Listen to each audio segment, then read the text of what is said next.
کریمہ میں بھی النبی اولیٰ بالمؤمنین من انفسہم وازواجہ امہاتہم، میرا نبی تمام مومنین پر اولیٰ ہے اور اس کی زوجائیں امت کی مائیں ہیں۔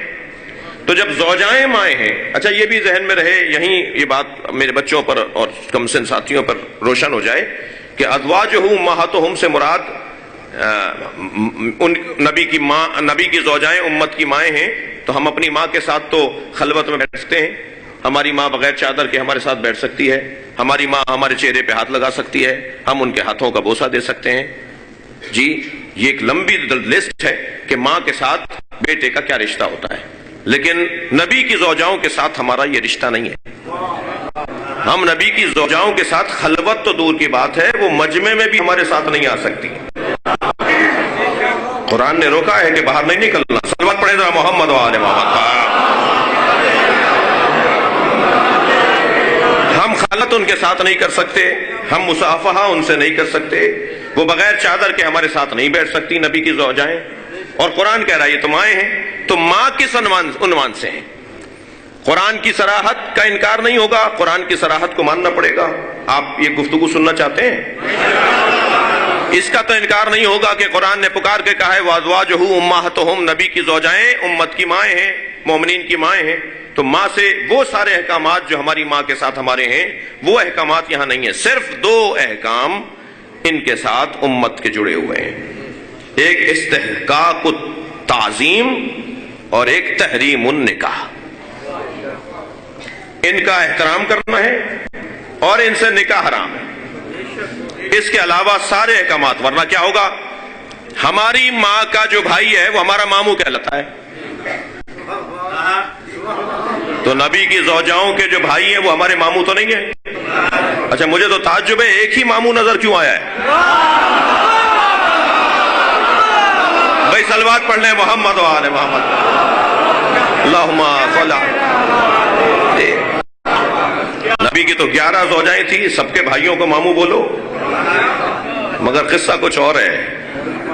جی نہیں، ماں کی اور رشتہ، ان کی بہنیں ہماری خالہ ہونی چاہیے، پھر نبی کی زوجاؤں کی بہنیں پھر ہماری خالائیں ہونی چاہیے، پھر نبی کی زوجاؤں کی جو مائیں ہیں وہ ہماری مثال کے طور پہ نانیاں ہونی چاہیے۔ نہیں، کوئی اور رشتہ نہیں، ان سے جڑا ہوا رشتہ امت کے ساتھ جڑا ہوا رشتہ نہیں ہے۔ صرف دو چیزوں میں وہ ہماری مائیں ہیں، ایک استحقاق التعظیم، ایک تحریم النکاح۔ ایک تو ادب کرنا ہے ان کا، بے ادبی نہیں ہونا چاہیے، اور دوسرا ان سے نکاح حرام ہے۔ ان دو احکامات میں، یہ سنی شیعہ کی بات کر رہا ہوں، میں کوئی ایسی بات نہیں کروں گا، مجھے پتا ہے میرے مجمع میں، میرے محترم سامعین میں اہل سنت کی تعداد موجود ہے، اور ویسے بھی اگر نہ بھی ہوں مجلس میں، ویڈیو بن رہی ہے، یہ نیٹ پہ جاتی ہے، دنیا سنتی ہے، سب دیکھ رہے ہوتے ہیں، تو ہمیں بات مضبوط کرنی چاہیے، ہمیں بات وہ کرنی چاہیے جو ہم ہر جگہ کر سکتے ہوں۔ یہ نہیں کہ صاحب یہ اپنے امام بارگاہ میں چڑھ کر بولیں اور ٹی وی پہ جا کے ہمارے گلے میں کوئی ہڈی اٹک جائے۔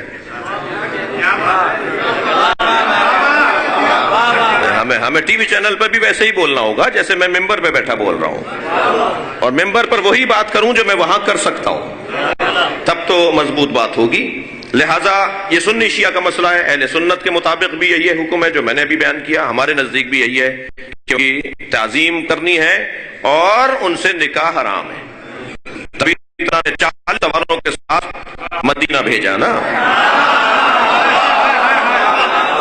اور جب بی بی وہاں پہنچی، بی بی نے فرمایا علی نے میرا احترام نہیں کیا، قرآن میرے احترام کا حکم دے رہا ہے، مجھے مردوں کے ساتھ مدینہ بھیجا ہے۔ جب پہلا اعتراض بی بی نے مدینہ پہنچ کے کیا تو ان 40 سواروں نے نقابیں ہٹائیں تو وہ 40 عورتیں تھیں۔ قربان جائیں علی کی عظمت پر۔ انہوں نے کہا علی نے آپ کو مردوں کے ساتھ نہیں بھیجا ہے، ہم عورتیں ہیں، مردوں کے لباس میں اس لیے گئے ہیں تاکہ رستے میں آپ کے اوپر کوئی ٹیڑھی نگاہوں سے نہ دیکھے۔ جی کیا کہنا، جتنا بڑا نام ہے نا اتنا کام بھی بڑا ہے علی کا۔